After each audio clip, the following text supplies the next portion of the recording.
আজব এক গ্রাম যেখানে প্রায় প্রতিটি বাড়িতেই রয়েছে ঘর জামাই। প্রায় ৩০০ ঘর জামাই থাকার কারণে গ্রামের নামই বদলে হয়ে গেছে জামাই গ্রাম। শুধু তাই নয়, এই গ্রামে জামাইদের সম্মানে বছরে একটি বিশেষ আপ্যায়ন ও অনুষ্ঠানেরও আয়োজন করা হয়।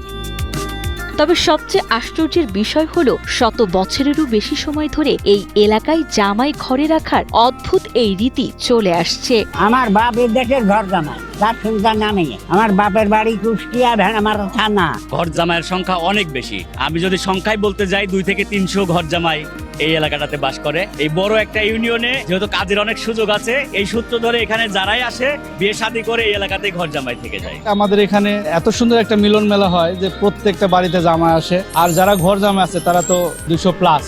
তো আমার মনে হয় না কেউ বলতে পারবে যে তাদেরকে আজ পর্যন্ত কেউ অসম্মান করেছে। নাটোরের বড়াইগ্রাম উপজেলার গোপালপুর ইউনিয়নের গড়মাটি গ্রাম। বর্তমানে এই গ্রামে প্রায় 3 শতাধিক ঘর জামাই বসবাস করছেন। জানা যায় এখানকার অধিকাংশ পরিবারেই কোনো ছেলে সন্তান নেই, তাই মেয়ের বিয়ে দিয়ে জামাইকে নিজেদের ঘরে রেখে দেন তারা। অনেক সময় নদী ভাঙনের কবলে পড়ে নিঃস্ব হয়েও অনেক স্বামী তার স্ত্রীর বাবার বাড়িতে এসে স্থায়ী হয়েছেন। শ্বশুরবাড়ির সম্পত্তির দেখাশোনা থেকে শুরু করে কৃষিকাজেও এসব জামাইরা রাখেন অত্যন্ত গুরুত্বপূর্ণ ভূমিকা। এখানে আগে যে লোকগুলা বসবাস করতো, এদের ছেলে সন্তানগুলা বাঁচত না, মেয়েরাই বেশি বাঁচত।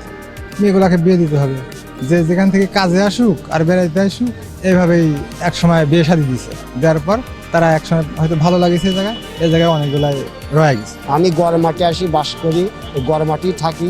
এখানে মনে করেন বিয়ে শাদী করে আসি ঘর জামাই হিসাবে।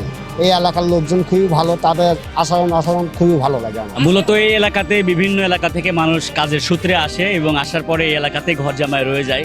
আমারও বাপের 9টা পশু তারা মানুষ করতে পারে নাই, জায়গা জমি করতে পারে নাই, তাই আমি এখানে আমার শ্বশুরের আশ্রয় কেন্দ্রে আসি বাস করতেছি। প্রতিদিন বিকেলে স্থানীয় বাজারের চায়ের দোকানগুলোতে গেলে এখানকার অন্যরকম এক সামাজিক চিত্র চোখে পড়ে।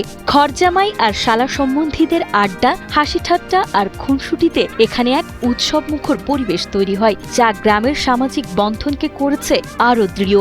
মজার ব্যাপার হলো, এখানকার ঘর জামাইরা স্থানীয় নির্বাচনেও দাঁড়ান এই ভেবে যে 3 শতাধিক জামাইয়ের ভোটেই তারা জিতে যাবেন। মানে এই ঘর জামাই এত সংখ্যা হয়ে গেছে আমাদের এই গোপালপুর ইউনিয়নে, মানে ওরা যদি মনে করে আমি মেম্বারে পাশ করব, এরা পারে, এরকম সংখ্যা হয়ে গেছে। মানে দেশি লোক সংখ্যা কমই হয়ে গেছে, মানে ঘর জামাইয়ের সংখ্যাটাই বেশি হয়ে গেছে। গ্রাম থেকে এসে আমি এখানে বিয়ে করছিলাম। বিয়ে করার পর আমি এখন এই দেশে একটু জায়গা কিনে বাড়ি ঘর করে নিয়েছি। গত নির্বাচনে এখান থেকে আমি প্রার্থী ছিলাম, মেম্বার প্রার্থী।